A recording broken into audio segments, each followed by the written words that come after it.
नमस्कार, स्वागत है आपका प्रोफेशनल एस्ट्रोलॉजी पर। मैं यशराज तिवारी आज आप सभी के समक्ष उपस्थित हुआ हूं फरवरी 2025 के मासिक राशिफल को लेकर।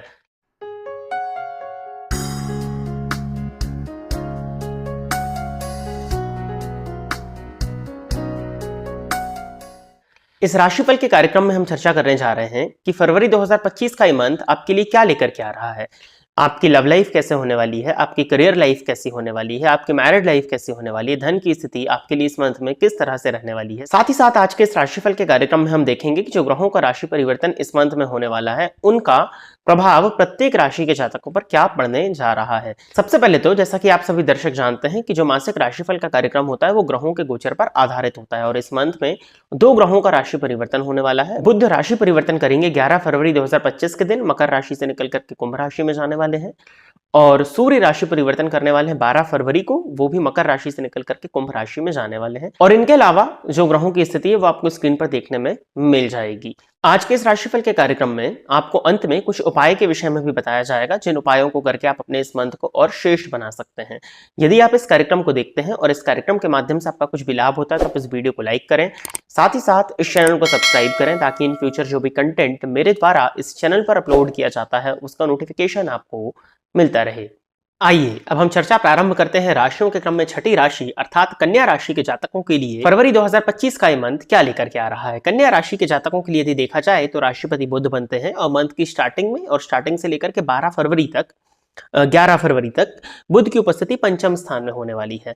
राशिपति का पंचम भाव से संबंध बनाना और कर्मेश का पंचम स्थान से संबंध बनाना आपके लिए कई मामलों में यह समय बहुत अच्छा है। स्पेशली इस राशिफल को आप दो भागों में समझने का प्रयत्न करिए।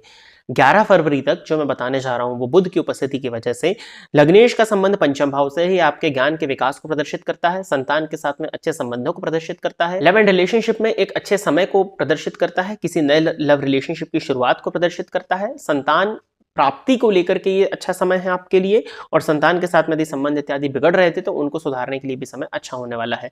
आपके नॉलेज में कुछ हद तक ग्रोथ आपको इस मंथ में देखने में मिलने वाली है और कुछ नई चीज आप सीख सकते हैं। कोई स्किल यदि आप सीख रहे थे तो वो कोर्स आपका कंप्लीट हो सकता है। किसी तरह की शिक्षा एंड होती हुई यहाँ पर दिखाई दे रही है, यानी कि एंड होने का मतलब है वो शिक्षा पूर्ण होती हुई आपके लिए दिखाई दे रही है।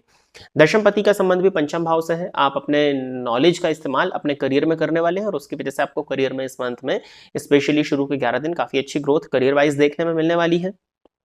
और तो और जो पूर्व में आपने अच्छे कृत्य किए थे या पहले जो आपने काम करके रखा था उस कार्य का श्रेय आपको इस मंथ में मिलता हुआ दिखाई दे रहा है। तो ओवरऑल करियर के पॉइंट ऑफ व्यू से, लव रिलेशनशिप के पॉइंट ऑफ व्यू से, शिक्षा के पॉइंट ऑफ व्यू से और जो कॉम्पिटिटिव एग्जाम की प्रिपरेशन कर रहे हैं बैंकिंग की फील्ड में जाने के लिए उस पॉइंट ऑफ व्यू से भी ये मंथ आपके लिए काफी फेवरेबल होने वाला है। 12 फरवरी तक सूर्य का 12वें के स्वामी होकर के जो पंचम भाव में संचरण कर रहे हैं कुछ हद तक पेट से संबंधित परेशानियां आपको दे सकते हैं और संतान के साथ में थोड़ा सा विवाद जरूर दे सकते हैं। लेकिन 12 फरवरी के बाद में सूर्य भी राशि परिवर्तन करके 6th हाउस में आ जाएंगे। सूर्य का 6th हाउस में आना आपके लिए कई मामलों में बहुत श्रेष्ठ होगा। आपकी कॉम्पिटिटिव अप्रोच को ये बढ़ा देगा। कॉम्पिटिटिव एग्जाम में आपको सफलताएं मिलने वाली हैं। बैंकिंग की फील्ड में यदि आप जाना चाह रहे थे, बैंकिंग के लिए यदि आप प्रयासरत थे और कोई एग्जाम का रिजल्ट आता है तो आपका बैंकिंग में सिलेक्शन होने की पॉसिबिलिटीज स्पेशली सरकारी नौकरी के पॉइंट ऑफ व्यू से देखा जाए तो ज्यादा अच्छी बनती है। प्राइवेट बैंक में भी जाना चाह रहे थे तो भी 11 फरवरी के बाद में वो होता हुआ दिखाई दे रहा है। पिता के स्वास्थ्य में परेशानियां आ सकती हैं, पिता के स्वास्थ्य का ध्यान देने की जरूरत है। आपको हड्डियों में, जोड़ों में दर्द की शिकायत, स्पेशली कमर दर्द की शिकायत आपको हो सकती है। आंखों में जलन की शिकायत भी आप इस मंथ में महसूस कर सकते हैं और यदि आप को बाल झड़ने की शिकायत है तो आपको अपने हेयर्स के हेल्थ का बहुत ज्यादा ध्यान देने की जरूरत इस मंथ में पड़ने वाली है। नहीं तो बालों से संबंधित परेशानियां, स्किन से संबंधित परेशानियां आपको इस मंथ में देखने में मिलने वाली हैं। डैंड्रफ इत्यादि की शिकायत की वजह से भी कुछ हद तक बाल झड़ने की परेशानी आप इस मंथ में महसूस कर सकते हैं। स्किन की प्रॉब्लम, ड्राइनेस, स्किन ड्राइनेस और दांतों से संबंधित परेशानियां भी हेल्थ के पॉइंट ऑफ व्यू से थोड़ा सा आपको इस मंथ में परेशान कर सकती हैं। मंगल का गोचर आपके लिए 10th हाउस में है और मंगल का गोचर 10th हाउस में होना आपके लिए काफी फेवरेबल है क्योंकि ये पराक्रमेश होकर के दशम स्थान में दिग्बली होकर के बैठे हुए हैं। तो यदि आप मेहनत करने से नहीं भागते हैं, स्किल्स के साथ साथ हार्डवर्क भी यदि आप करते हैं, मेहनत आप अपने काम पर करते हैं, काम को यदि टालते नहीं तो करियर में आपको इस मंथ में ग्रोथ मिलेगी। अष्टमपति बनकर के दशम स्थान में बैठे हुए हैं तो कुछ हद तक षड्यंत्र इत्यादि की स्थिति आपके साथ में बन सकती है, बट गुरु भाग्य स्थान में है तो कोई बहुत ज्यादा चिंता नहीं है। अल्टीमेटली रिजल्ट आपके ही पक्ष में आता हुआ मुझे दिखाई दे रहा है। मंगल का दशम भाव में होना कहीं ना कहीं आपको आपके कार्य क्षेत्र में कुछ हद तक उग्र भी बनाएगा। बॉस के साथ में रिलेशंस को आपकी उग्रता की वजह से खराब कर सकता है। लग्न पर मंगल की दृष्टि पड़ने के चलते आप कई बार इंपेशेंट हो जाएंगे, जल्दबाजी में रिजल्ट की अपेक्षा करेंगे, ये करने से आपको बचना चाहिए, नहीं तो कहीं ना कहीं आपको अपमानित भी होना पड़ सकता है 12 फरवरी के बाद में। क्रोध पर नियंत्रण रखिए, क्रोध वहीं पर करिए जहां आपकी चल जाए, उस जगह पर क्रोध बिल्कुल मत करिएगा जहां आपकी चलती नहीं है, नहीं तो कहीं ना कहीं आप फिर काफी ज्यादा परेशान हो जाएंगे और बाकी जो ग्रहों का गोचर है वो भी आपको बहुत ज्यादा सपोर्ट नहीं कर पाएगा। मदर की हेल्थ का ध्यान देने की जरूरत है। सीने में जलन इत्यादि की शिकायत थी तो आपको थोड़ा सा ध्यान देने की जरूरत होगी। डाइट इत्यादि पर आपको इस मंथ में ध्यान देना चाहिए। कुछ हद तक मानसिक अशांति आप महसूस कर सकते हैं, लेकिन वो क्षणिक होगी तो बहुत ज्यादा घबराने की जरूरत नहीं है। मंगल की दृष्टि पंचम भाव पर होने के चलते बुद्धिमत्ता में तो विकास होगा क्योंकि कहीं ना कहीं उच्च की दृष्टि पड़ रही है, बट लव रिलेशनशिप्स में वो समय आपके लिए अच्छा है, लेकिन गलतफहमी को आने से आपको बचाने देना है। सप्तमेश और नवमेश का परिवर्तन, विवाह के लिए प्रयासरत थे, विवाह नहीं हो पा रहा था, विवाह होता हुआ दिखाई दे रहा है।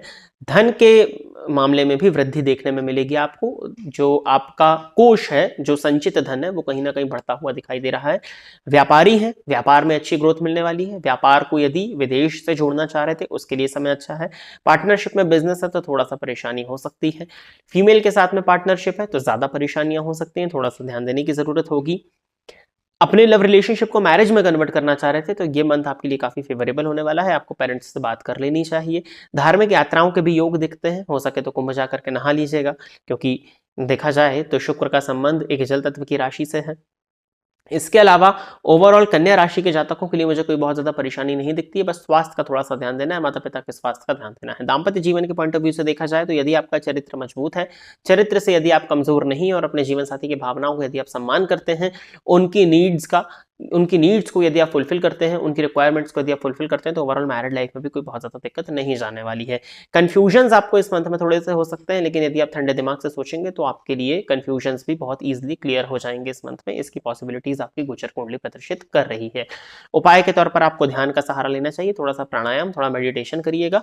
इसके साथ ही साथ पूर्णिमा की रात में चंद्रमा को दुग्ध से अर्घ्य दीजिएगा, पूर्णिमा का उपवास करिए। और इस मंथ के जितने भी गुरुवार हैं, अगर उन गुरुवार का आप उपवास कर लेते हैं तो ये उपाय करना भी आपके लिए अच्छा होगा। और अगर आप उपवास ना कर सकें तो ओम नमो भगवते वासुदेवाय इस मंत्र का नित्य एक माला जाप करना प्रारंभ कर दीजिए। तो प्रिय दर्शकों, ये था कन्या राशि के जातकों के लिए फरवरी 2025 का राशिफल। आशा करता हूं कि कन्या राशि के जातक मेरे द्वारा बताए गए इस राशिफल के कार्यक्रम से संतुष्ट होंगे। यदि आप इस कार्यक्रम को देखते हैं और इस कार्यक्रम के माध्यम से आपका कुछ भी लाभ होता है तो आप इस वीडियो को लाइक करें, साथ ही साथ इस चैनल को सब्सक्राइब करें ताकि इन फ्यूचर जो भी कंटेंट मेरे द्वारा इस चैनल पर अपलोड किया जाता है उसका नोटिफिकेशन आपको मिलता रहे। यदि इस कार्यक्रम के माध्यम से आपका कुछ भी लाभ होता है तो आप इस वीडियो को ज्यादा से ज्यादा लोगों के साथ में शेयर करें ताकि और भी लोगों का लाभ और उसका माध्यम आप सभी दर्शक बने। आज के इस कार्यक्रम में बस इतना ही रखते हैं। नमस्कार।